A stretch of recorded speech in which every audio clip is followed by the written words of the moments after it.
Hola a todos, somos Marta y Elena y vamos a hablaros de la evolución de la educación especial a lo largo de la historia. Aunque la historia de la educación especial no tiene más de 50 años, las raíces de la educación a niños con cierto tipo de deficiencias se han de buscar bastante atrás. Durante la antigüedad, los niños disminuidos recibieron un trato claramente discriminatorio frente a los niños considerados normales, aunque esto estaba dentro de un contexto social y creencias mágico-religiosas más generales, ya que las discapacidades mentales o físicas estaban directamente relacionadas con causas de naturaleza demoníaca, es decir, se pensaba que estas personas estaban poseídas por el demonio u otros espíritus malignos, que habían perdido su alma o por violación de un tabú. Los distintos tratamientos que remediaban estas discapacidades consistían en terapias físicas drásticas, es decir, torturas, quema de brujas o exorcismos. El inicio del modelo biológico-médico comenzó a establecerse con griegos y romanos, donde se atribuía el comportamiento anómalo a procesos corporales. Algunos de los remedios fueron la musicoterapia, por parte de Hipócrates en el siglo I después de Cristo y Galeno, otro pensador de la época, el cual llega a la conclusión de que los problemas mentales eran causados por distintos desajustes entre la parte racional e irracional. Años más tarde, dentro de la Grecia clásica, se introdujo la medicina teórica, que explicaba el principio de la naturaleza, physis. En el año 374 se empieza a condenar con penas capitales los actos de infanticidio, práctica que consistía en causar la muerte a los niños con discapacidades de manera intencionada, y como consecuencia se crean los primeros asilos en los que se limitaban a prestar asistencia y atención básica. La Edad Media no supone un avance, sino un retroceso, ya que se retoma la idea de posesión demoníaca y espíritus infernales, cuyos tratamientos eran parecidos a los de la antigüedad: despeñamientos, exorcismos, azotes y hogueras. Es la Inquisición la que retoma estas ideas demonológicas. Sin embargo, la Iglesia defenderá la dignidad humana, consiguiendo erradicar de manera definitiva el infanticidio, creando instituciones para acoger a los niños. En el siglo XVI y XVII, el Renacimiento, surge el naturalismo psiquiátrico, donde las discapacidades se explicaban desde una visión naturalista. Se debilita la función y el papel de la Iglesia, ya que se afianza la libertad de pensamiento, queriendo llegar a un control social. La medicina empieza a mostrar intereses por los deficientes mentales y empiezan las primeras experiencias educativas con disminuidos sensoriales. España había sido pionera en el siglo XVI con las experiencias educativas a niños sordos.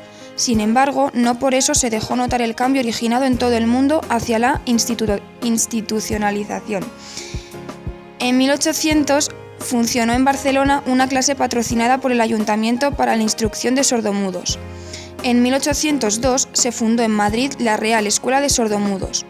Los principales impulsores del inicio de la educación especial son Ponce de León, que sentó las bases para la educación de niños sordomudos en España. Lepé crea la primera escuela pública para niños sordomudos en España. Aui crea la primera experiencia educativa y crea la primera institución para ciegos, y Braille, que es el creador del sistema de lectoescritura para ciegos.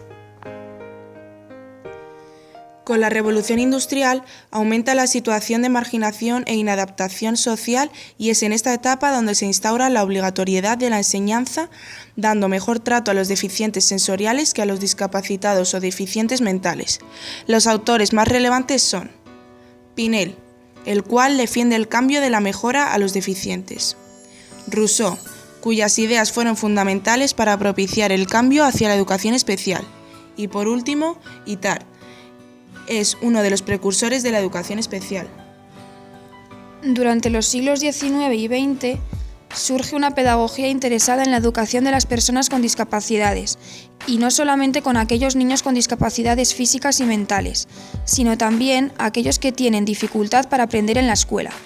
Los principales planteamientos de los pensadores de la época son Godard, que explica que la deficiencia mental viene dada por aspectos genéticos; Darwin, que denominaba a las personas con discapacidades débiles de cuerpo y débiles de mente.